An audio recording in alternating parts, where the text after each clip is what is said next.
Sri Guru Charitra, Chapter 31, Code of Woman's Behavior. Hearing the advice, the young wife requested the sannyasi to tell her how she should behave. The sannyasi explained to her the code of female behavior. He said, "This code is mentioned in the Kashi Khan of the Skand Purana. Agasti Muni lived in Kashi. His wife Lopamudra was a great devoted wife. Vindhyagiri mountain was a disciple of Agasti. Once Narada came to Vindhya and said, 'You are praiseworthy in all respects, but there is only one thing wanting in you. You are not as high as Merugiri.' Hearing this, Vindhya got enraged and began to grow. He grew so high that he touched the sky. Due to this, the entire country in the south of Vindhya plunged into darkness. Consequently, the Brahmins could not observe the daily rites and sacrifices. The rishis told this to Indra, who went to Brahmadev and narrated this to him. Brahmadev said, "Agasti is the guru of Vindhyagiri. Send him southwards. Seeing Agasti, Vindhya will come down to bow to him. Agasti should then ask him to be in that very position and not grow high. In this way, this calamity can be removed." Indra, accompanied by Brahmaspati and other gods, came to Agasti at Kasi. They worshipped Agasti and Lopamutra and praised them. At that time, Brihaspati, guru of the gods, narrated the code of behavior of a devoted wife.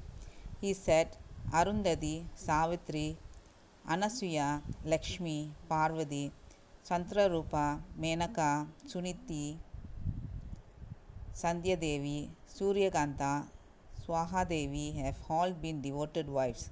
So is Lopamutra a great devoted wife. Every devoted wife dines after her husband has dined. She respects the guests, the elders, and greets her husband when he comes from outside. She does not disobey her husband. She worships her husband, thinking him to be Sri Shankar. She serves him in the night and goes to sleep after her husband has slept. She gets up before her husband, cleans the country yard and sprinkles it with water. After bath, she worships her husband and takes his teeth, toe-dipped water. She dresses and wears ornaments when her husband is at home. When he goes out, she does not have to make up. Even if the husband speaks harshly to her, she does not retort. She does not abuse him. When he comes home, she greets him and asks him what he wants. A devoted wife, when she goes out, does not look at other persons and returns home soon. She not observe any varat or fast, or does not give anything in charity without the permission of her husband. If there is some function, fair, or ceremony in the town, she does not go without the husband's instructions. If the husband is happy, she is not dejected, and if he is in grief, she will not come joyful. If she is in monthly course, she does not come in front of her husband and does not hear the Vedas. After bath on the fourth day, she gives company to her husband, and in his absence, she only sees the sun. She applies halat, kumkum, kajal, and wears the Mangal Sutra round her neck, bangles on her wrists, for the long life of her husband. She does not make friendship with the washerwomen, concubines, anticists, and those who cajole their husbands. A woman should not live deserting her mother and father-in-laws, brother-in-law, brothers and sisters. She should not bother putting off all her clothes. She should not sit on the grinding stone or mortar pestle. She should not argue with her husband. She should not behave in such a way that he would be displeased. Even if the husband is moneyless, miserable, weak, deceased, or thoughtless, the wife should consider him as a god and be obedient to him. She should not compare him with other rich and strong persons and censure him. Devoted service of his wife to her husband pleases Trimurti Dattatreya. A woman retorting angrily to her husband becomes a dog, fox, or dumb, or pauper in 7 lives. Even if the husband is weak, He should not be disregarded.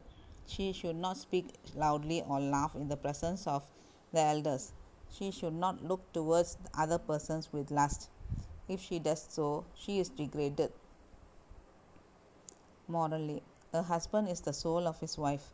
She is regarded auspicious as long as her husband is alive. After the husband's death, she is regarded inauspicious. While going to some place, if a widow is seen, it is considered inauspicious, except to her own son. If the wife observes sati, that is, she burns herself with the dead body of her husband, she attains all glory. She liberates the persons of 42 generations, 21 of the husband and 21 paternal. If the husband is sinful still, she takes him to heaven. Yama's servants also are afraid of a sati. The virtue of going sati is immense. On the contrary, if a woman is adulterous, she sends her 42 generations to the hell. Those who have a sati in their homes are really fortunate. They attain 4 valors, pushatas. Their acts are virtuous. The home is like a forest, which is without a sati. In this way, Brahaspati told Lopamutra regarding the behavior of a devoted wife. The same was narrated by the sannyasi to the mourning woman.